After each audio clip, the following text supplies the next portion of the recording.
तो winter classes के इस सीरीज में मैंने चैप्टर 12 करा दिया, अच्छे से कंप्लीट करा दिया है।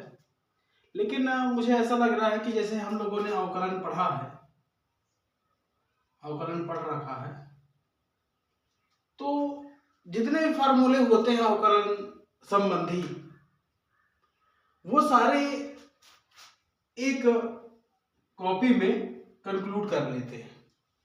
जो आपको 12th में भी मतलब है, तो 12th का ही पार्ट है पूरा, लेकिन ये है कि 12th वाले भी यहाँ पढ़ लेते हैं।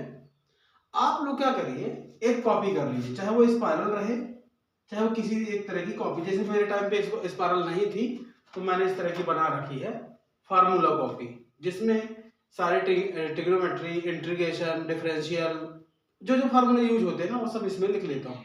ठीक है, ऐसे ही आपको करना है। स्पाइरल कॉपी हो या कॉपी इस तरह की बनाना, नॉर्मल कॉपी हो, उसमें सब जितने भी आप इस चैप्टर 1 से लेकर के 12th वाले, 10th वाले, 12th वाले, 11th वाले, मोस्टली 11th वाले, वो 10th के भी उसी में लिख लें, 11th के भी उसी में लिख लें और 12th के भी उसी में लिखेंगे। तो ये आपके पास 3 क्लासेस के फार्मूले एक कॉपी में रहेंगे। कभी भी रिवीजन करना, तुरंत करिए और निकलिए। तो सबसे पहला काम ये है कि हम लोग जितने चैप्टर हो रखे हैं उनके, और ये जो मैं अवकलन के लिखा रहा हूँ, तो वो आप उसी, जैसे चैप्टर 12 खत्म हुआ है, अभी मैंने 13 अभी तो 13 नहीं पढ़ाऊंगा, मैं प्रायिकता बोला था, मैंने प्रायिकता पढ़ाने के लिए, तो प्रायिकता 14 चैप्टर है उसे पढ़ाऊंगा। लेकिन उससे पहले मैं एक बार अवकलन के जितने फार्मूले यूज हुए हैं अभी 11th में और 12th में जो यूज होना है वो सब आप लोग एक तरफ से कंक्लूड कर लो, ताकि आपको पता रहे कि आगे हम इस तरह के मिलेंगे, और जितने बन रहे हैं वो भूलने नहीं चाहिए। तो इस विंटर क्लासेस की सीन में अवकलन,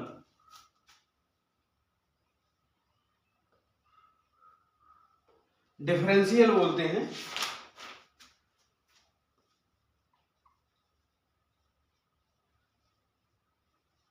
डिफरेंशिएशन, ठीक है, ये हो गया अवकलन।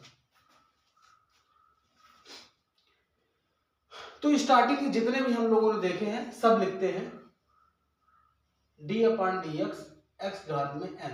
इसे आपको पता है, फॉर्मूला नंबर 1 है। मैं पूरी काउंटिंग करता हूं, देखते हैं अवकलन के कितने फार्मूले बन सकते हैं ना। n × x घात में n-1। दूसरा d/dx c अचर है जिसका हमने शून्य बताया था, c अचर हो गया। d/dx ex घात में e की घात में x, जिसका होता है e की घात में x। ये अभी हमको नहीं मिला है, तो ये आपको बन गया। d/dx x का होता है 1, ये तो पता ही था, मिला था हम लोगों को। d/dx a की घात में x, जहां पर x चर है और a कोई संख्या, जैसे लिख दे 2 की घात में x, इस तरह से। तो इसका हो जाता है a की घात में x into log base e a। तो ये हमें फॉर्मेट याद रखना है। d/dx x की घात में a, x की घात में a, तो ये तो x घात में a, तो यही बन जाएगा, तो इसको छोड़ दीजिए। इसमें एक लॉग वाला आता है कि अगर log x है, अगर log x है तो 1/x हो जाता है। अगर log x है तो 1/x हो जाता है। तो बेस कितना होना चाहिए? बेस e होना चाहिए, है ना। बेस e 1/x जाता है 7। d/dx log a, base a है और x है, तो इसका हो जाता है 1/x log e a। ठीक, e a। इसका मतलब यह है कि जब बेस e नहीं है या फिर कुछ नहीं रहे तो भी आपको सेम मानना है। 10 बेस पे चल जाएगा, वो सबसे सही हो जाएगा ई बेस पे। और यदि लिखा हुआ है तो फिर आप लोगों को देखना होगा कि क्या होगा, ठीक है। अचर पद का बता ही दिया था, डी अपन डी एक्स, यदि दो फंक्शन है और दोनों एक्स के फंक्शन है तो क्या होता है, D upon d x direct enter कर जाता है, बताया था मैंने। अगर माइनस वाले में एक्स फंक्शन और दोनों एक्स के फंक्शन है यू और भी, और माइनस का कॉन्सेप्ट है तो डी सीधे एंटर हो जाएगा।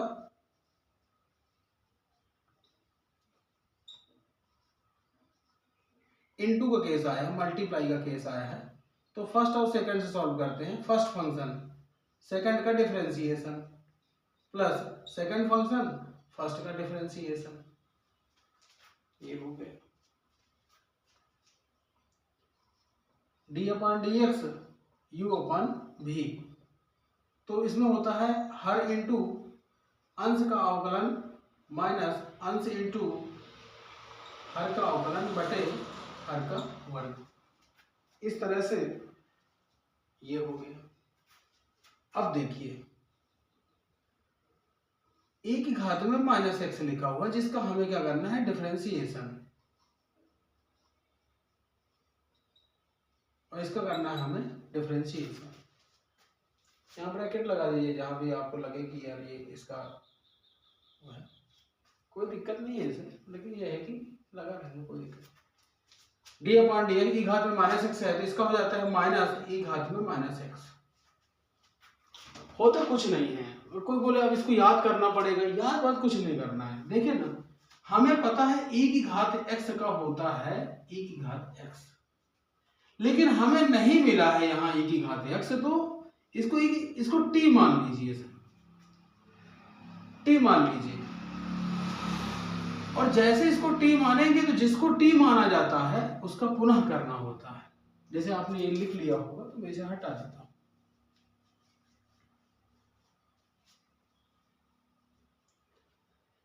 जिसको t माना है a की घात में माइनस एक्स, इसका डिफरेंशिएट करना था x के रिस्पेक्ट में, तो आपने इसको मान लिया t।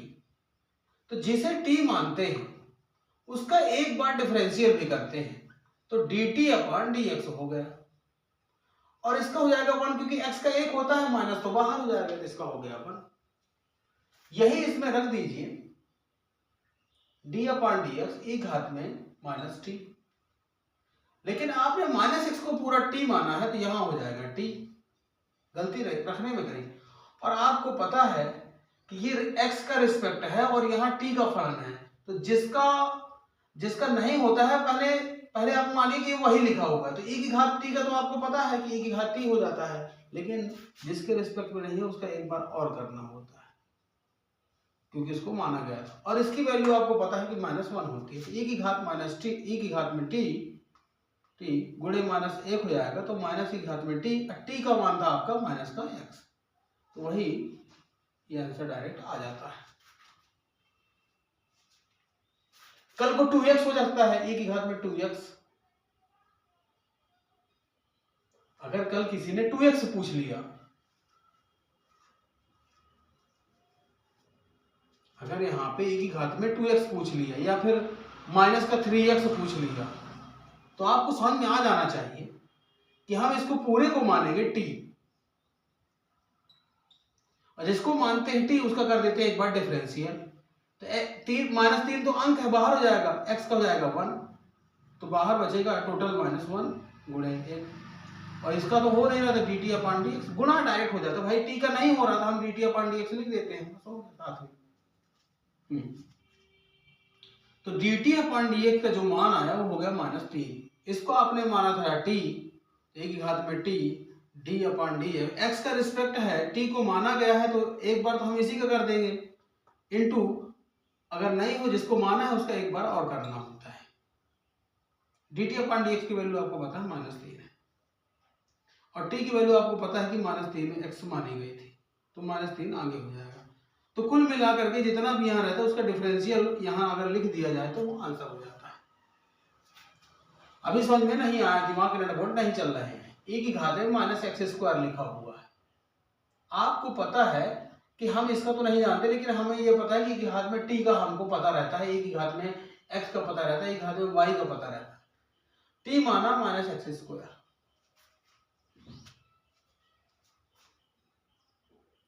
जिसको मानते उसका एक बार डिफरेंशियल करके रख देते हैं।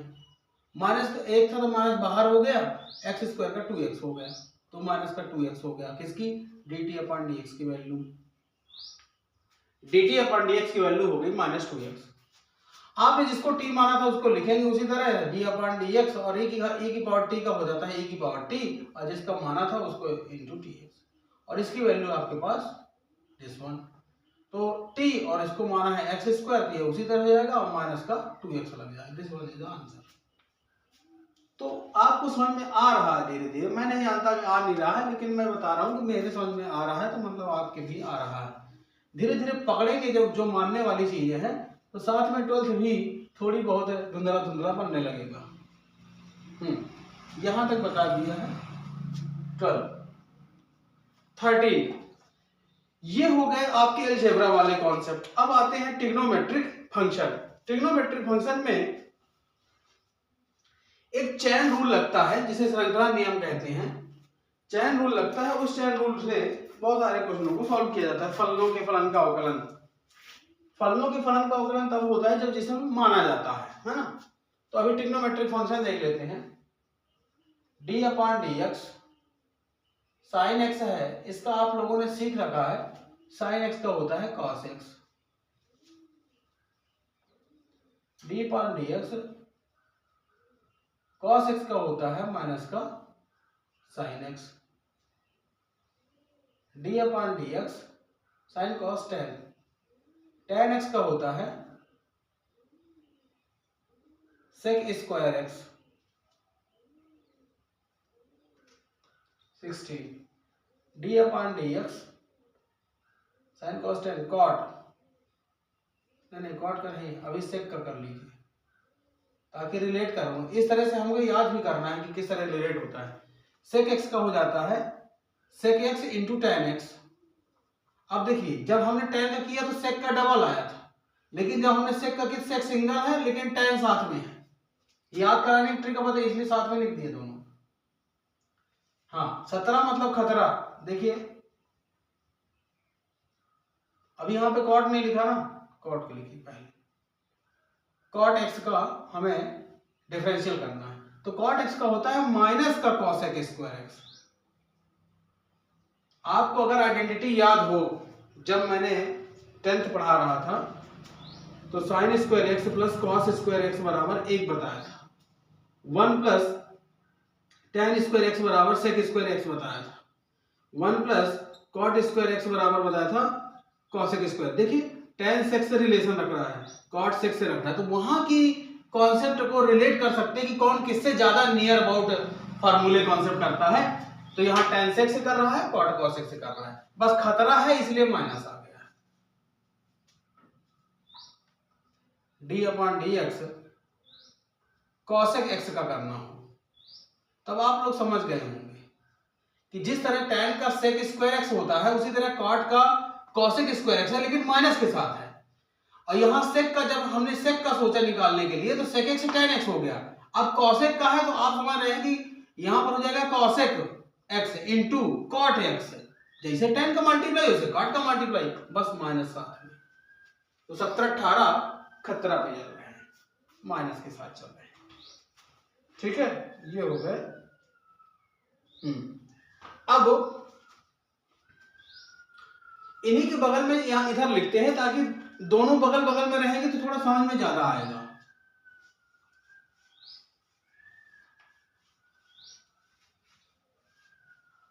हमें नॉर्मल का सभी का पता था।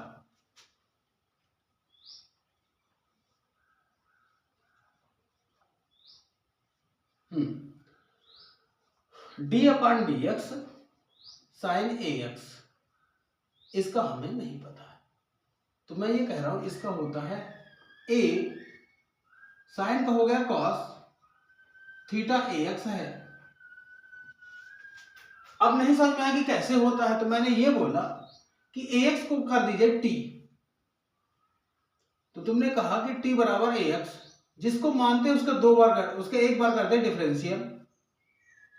ये हो जाएगा डी अपॉन डी एक्स ए एक्स, और इसी कर देंगे ए, क्योंकि ए अंक है, ए अंक है, ए बी सी डी है, 1 2 3 डैश डैश, ए अंक है, नेचुरल प्राकृत संख्या है। तो ax का हो गया a, क्यों? क्योंकि x का तो 1 होता है अंक। D upon d x x, लो और डिटेल में, और उधर बताया था मैंने कि x का होता है 1, तो a आएगा। अब यहां पर करते हैं, हमने इसको t कर दिया था, साइन t का cos t, साइन t का cos t डायरेक्ट। भाई हमें अगर रिस्पेक्ट ना देखना पड़े, यहाँ रिस्पेक्ट x का है, यहाँ t का है, ये ना देखते हुए अगर TA को मान लेते हैं साइन x का cos, साइन t का cos t, लेकिन जिसको माना गया है उसका एक बार करते हैं डिफरेंशियल। भाई t का करेंगे तो dt अपॉन dx, कुछ था नहीं, और dt अपॉन dx आपने यहां से a निकाला, a अंक है, आगे आ जाएगा, और t को पुनः रिप्लेस कर दीजिए ax से, तो दिस इज द आंसर। तो धीरे धीरे मैं आप लोगों को किस तरह के क्वेश्चन करे, मतलब आप समझ रहे हैं कि अगर मान लो आपसे किसी ने पूछ लिया ना साइन 5x का, तो आप समझ गए सर 5 साइन को हो जाता है cos 5x आंसर। भाई एक नंबर का कठिन क्वेश्चन करना सीबीएसई को, पूछ भी लिया तो तुम कुछ कह भी नहीं सकते, उससे कहे पूछे थे, तुम्हारा क्या हक बनता है? उसने कहा सीखो, एक कदम तो आगे चलो, आरडी शर्मा पढ़ो, तो थोड़ा सा एक्टिविटी अपनी स्पीड रखिए। क्लियर ना? एक बता दिया है, बाकी सारे यहां देख देख के करते चलेंगे। अब तुम लोगों को तो आइडिया लग जाना चाहिए कि उसी तरह के सारे हैं। साइन है cos ax, तो आप समझ गए, माइनस cos का होता है माइनस साइन ax, तो a और साइन ax।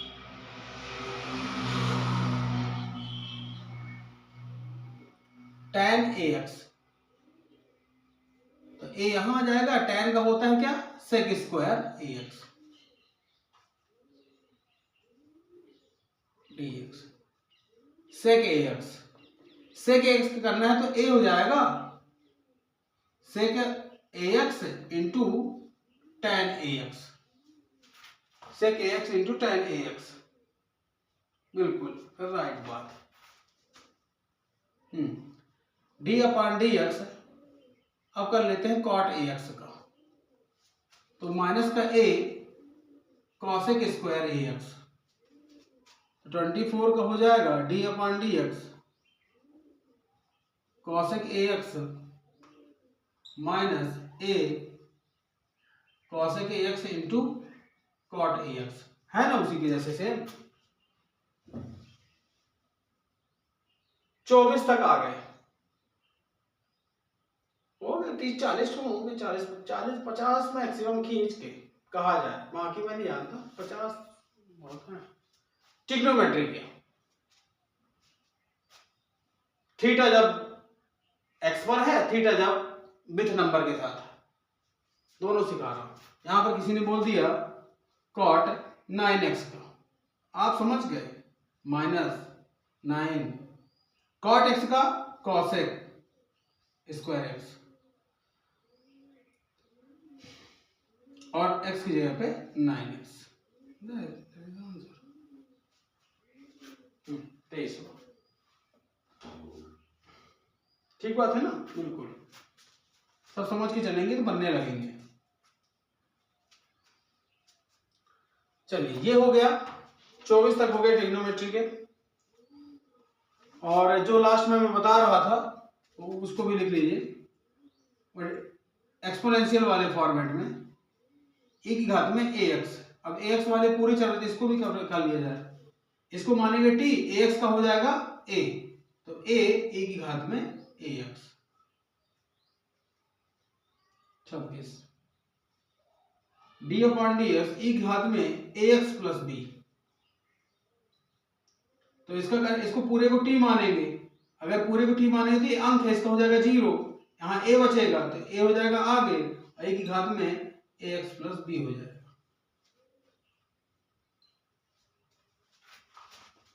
e की घात में ax प्लस b हो जाएगा। t मान के उसको पूरा मानना।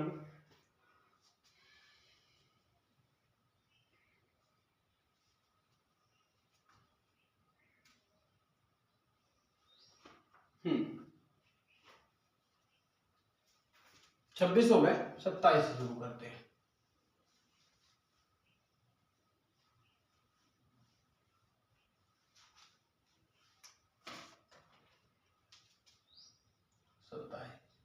यहां पर बोला है कि D upon d x sine square x का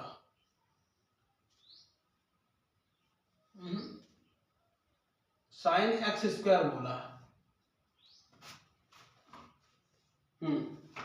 साइन एक्स स्क्वायर बोला, आपको समझ में आ रहा है। इसको अगर एक्स स्क्वायर को टी मान लिया तो 2x हो जाएगा, क्योंकि मानने जिसको माना जाता है उसका एक बार डिफरेंशियल करना है। अगर एक्स स्क्वायर का 2x हो गया तो 2x हो जाता है आगे, और साइन एक्स क्या होता है cos x। cos x x की जगह है एक्स स्क्वायर। अब तो मन में भी चलना चाहिए, जिसको मानते हैं उसी को कर लेते हैं। cos x square, x square को मानेंगे t, एक्स स्क्वायर हो जाएगा 2x, और cos x का होता है माइनस साइन x, x की जगह है एक्स स्क्वायर।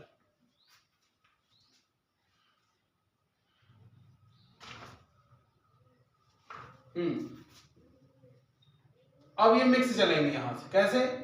आपको सब पता है, एक ही घात में साइन एक्स का निकालना है। बोले हमको नहीं पता एक ही घात में साइन एक्स का, लेकिन आपको ये तो पता है ना कि एक ही घात में अगर टी हम कर दें, एक ही घात टी का एक ही घात में टी होता है, लेकिन जिसको टी माना जाता है उसका करना पड़ता है डिफरेंशियल। तो हमने माना यहाँ साइन को, और साइन का डिफरेंशियल होता है cos x। तो आपका आंसर मिलेगा cos x इंटू e की घात में साइन x। क्योंकि हमें e की घात में साइन x का नहीं याद है, ना ही होता है कोई फार्मूला, लेकिन हमें e की घात में वेरिएबल चर के लिए पता है e की घात में x का e की घात में x होता है, इसलिए हमने मान लिया उसको t, और जिसका t करते हैं उसी को डिफरेंशिएट करके रखते हैं।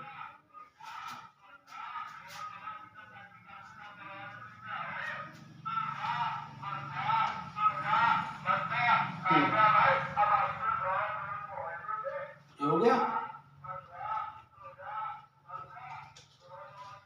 अब आई है प्रतिलोम त्रिकोणमिति। ये हो गया, हटा दूं इसको, 29 तक हो गए।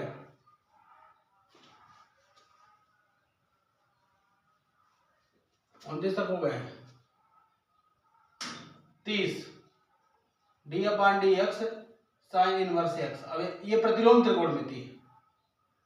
31 d upon d x cos inverse x. 32 d upon d x tan inverse x. 33 d upon d x sec inverse x. 34 d upon d x, यहाँ लिखिए कॉट इनवर्स एक्स। कॉट के बाद सेक इनवर्स एक्स।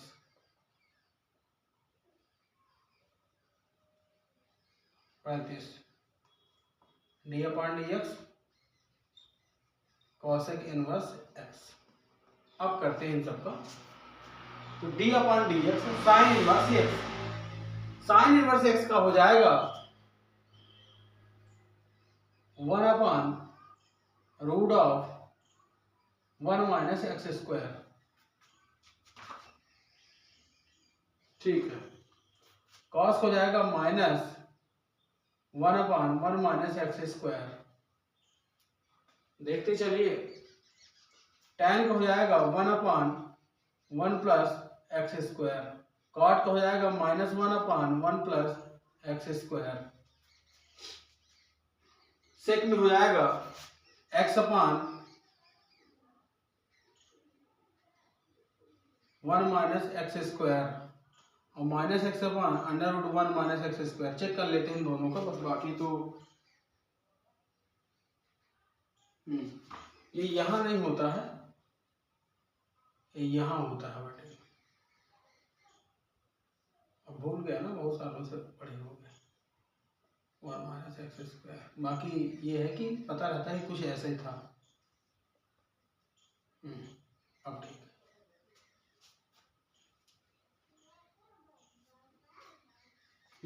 क्यों मैंने इधर लिखा है, क्योंकि बगल में इनको इस तरह सुधारेंगे। 35 के बाद हो जाएगा 36, 37, 38, 39, 40 और 41। साइन इनवर्स AX का हो जाएगा इनवर्स वाले में, है ना। इनवर्स वाला तो ये भी है, तो यहां हो जाएगा A अपॉन अंडर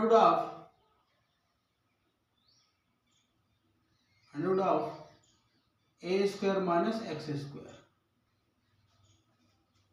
और इस वाले में हो जाएगा minus A upon under root A square minus x square. इसका मतलब समझ गए ना, यहाँ A की जगह 1 रहा होगा और वही 1 यहाँ दिख रहा है। tan का A upon x square plus A square, चाहे A square plus x square कुछ भी करो, चेक कर ले रहा हूँ। हाँ ठीक है। कॉट के लिए कॉट इनवर्स AX, यहाँ इनवर्स लगेगा, यहाँ भी इनवर्स लगेगा। Cot inverse AX minus A upon A square plus x square, घूम रहा है ना, इसको भी आगे ही कर लो। कॉट हो गया, सेक इनवर्स AX, तो माइनस A अपॉन X, ये तो प्लस में रहेगा, A square minus x square, minus X upon A square minus x square.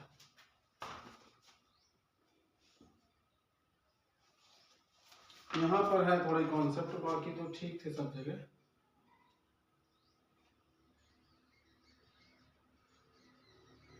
पूरे गलत हो गए।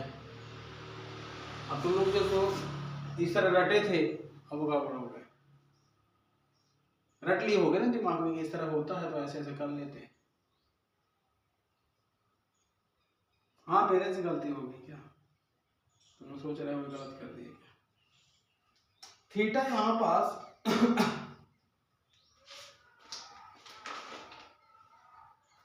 वो किसी और वाले केस में होते हैं क्या, जो मैं लिख रहा था।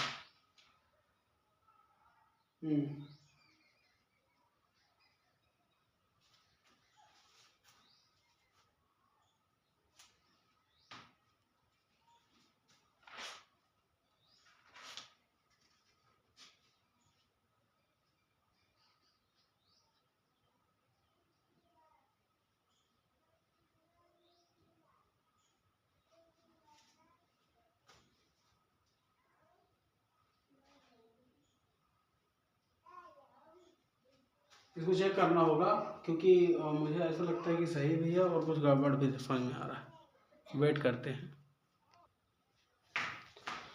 हाँ ये कंफर्म हो गया है कि ये होगा यहाँ पे 1 minus A square x square, 1 minus A square x square, 1 plus A square x square, 1 plus A square x square.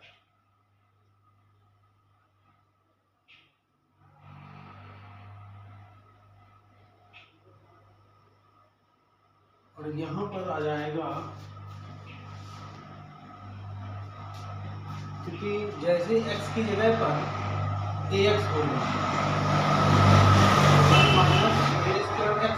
और यहाँ भी रखेंगे AX, तो A से A कट जाएगा, तो सिर्फ यहाँ बचेगा 1 और यहाँ बचेगा x,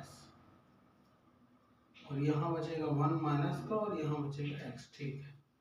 और ये हो जाएगा 1 minus A square x square.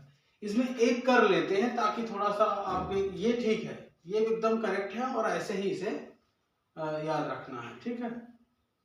इस AX वाले में एक बार एक को मान के कर लेते हैं, ज़्यादा नहीं मिटा रहा हूँ, यहाँ 41 हुआ। देखिए अगर डी अपान डी एक्स साइन इनवर्स ए एक्स का आया है, तो मुझे पता है कि हमें साइन इनवर्स एक्स का पता है, तो ए एक्स को मान लेंगे टी, और जिसको मानते हैं टी उसका डिफरेंशियल करते हैं, यहाँ ए हो जाएगा और यहाँ हो जाएगा D T upon D x. इसका जब करेंगे साइन इनवर्स ए एक्स का, तो साइन इनवर्स एक्स का होता है 1 अपान अंडर रूट, और इसे मान लिया था टी, तो साइन इसका हो जाएगा 1 अपान 1 माइनस टी स्क्वायर, और जिसको माना गया उसका करते हैं D T upon D x. तो इसका मान तो ए है, यहाँ से ए, तो ऊपर ए से गुणा हो जाएगा, ऊपर ए हो गया अंडर रूट, अब 1 माइनस टी का मान हमने ए एक्स माना था, तो ए स्क्वायर एक्स स्क्वायर ये आया। तो यही जो मान है ये फर्स्ट, ठीक है ना। इसी तरह से सारे हो जाते हैं, मतलब कुल मिलाकर के जो एक्स फंक्शन है, एक्स डिनोट करता है ए एक्स, तो सब जगह हमने ए एक्स रख दिया है। यही है कॉन्सेप्ट, बस और कुछ नहीं।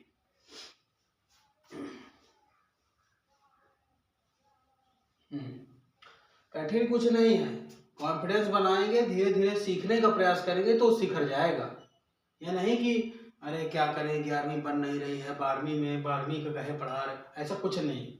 फार्मूले हैं, फार्मूले लिखे जा सकते हैं, एक बार लिख जाएगा तो लिखा रहेगा।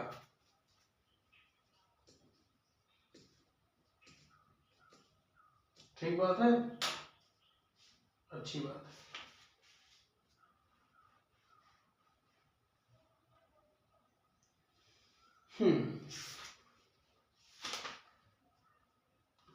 तो लगभग फार्मूलों में यहाँ तक रहता है आसान, इजी, जिसे बोला जाता है कि ठीक ठाक, मतलब इजी डिफरेंशियल कहलाता है। 40 तक 41 तक जो भी लिखा गया है अभी तक में। अब आते हैं कठिन अवकलन, बोलते हैं उसे। अवकलन तो है ही कठिन अवकलन, उसका नाम ही है कठिन अवकलन, हार्ड डिफरेंशियल बोलते हैं कठिन अवकलन। कठिन अवकलन में ज्यादा नहीं है, बस लिख लेते हैं, कभी काम पड़ जाएगा तो आपको समझ में आना चाहिए। 42 डी की पावर n साइन x, इसका हो जाता है sine pi by 2 n pi by 2 plus x. 43 d की पावर n cos x है साइन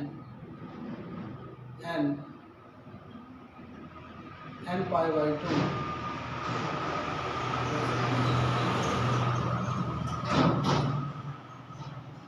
डी की पावर n, x के में n है, इसका हो जाता है फैक्टोरियल n। फैक्टोरियल को ऐसे भी लिखा जाता है ना, ऐसे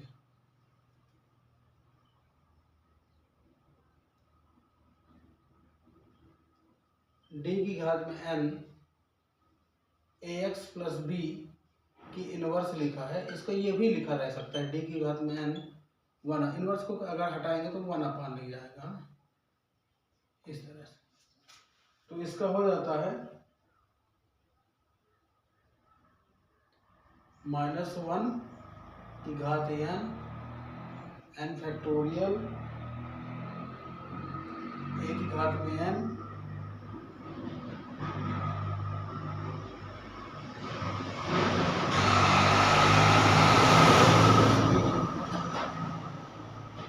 घात में -n+1 -1 की power n factorial n into a घात में n ax प्लस b की घात में -n+1।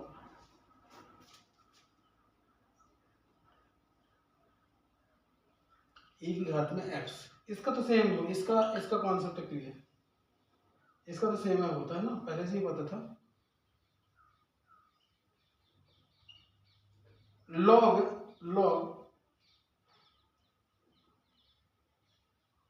ए के साथ वाला लॉग वाला आएगा तो फिर वो फर्स्ट सेकंड से करना पड़ता है। ए की घात में x, जो उस उधर भी किए थे ना, इसका डिफरेंशिएट,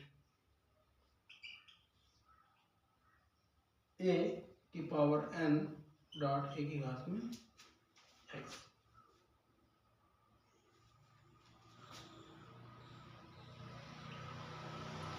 b की घात में n, e की घात में ax, इसका हो जाता है a की घात में n, e की घात में ax।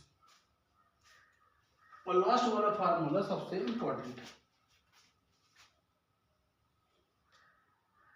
49 sin ax plus b। sin ax plus b का होता है a की घात में, यहाँ डी ऑपरेटर लगा रहेगा,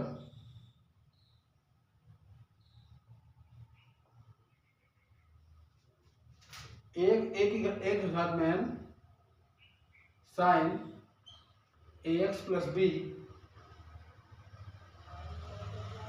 लंबा फार्मूला है, sin n पाई बाई 2 और x की जगह पर लिखा हुआ था ax प्लस b। यहां पर x की जगह तो x है लिखा था और यहां पर लिखा है n pi by 2 plus ax plus b। x की जगह पूरा ax प्लस b। कुल मिला के इतने ही फार्मूले थे 49 के आसपास। एक और है लेकिन नहीं लिखा रहा हूं, छोड़ दे रहा हूं तुम्हारे लिए, ठीक है। तो इस तरह से आपके अवकलन के मतलब मोस्टली केसेस में यूज होने वाले फार्मूले मैंने लिखा दिए हैं। फिर तो क्वेश्चन बनता है अच्छे से, है ना। तो ये क्वेश्चन आपकी कॉपी में बढ़िया संग्रहालय में संरक्षित हो जाना चाहिए। और फिर हम लोग प्रायिकता देखेंगे, आपकी ये कॉपी में अच्छे से लिखे हुए होने चाहिए। क्लियर, ठीक है। मिलेंगे संघर्ष की कहानी संजय के साथ, बने रहिए विंटर क्लास।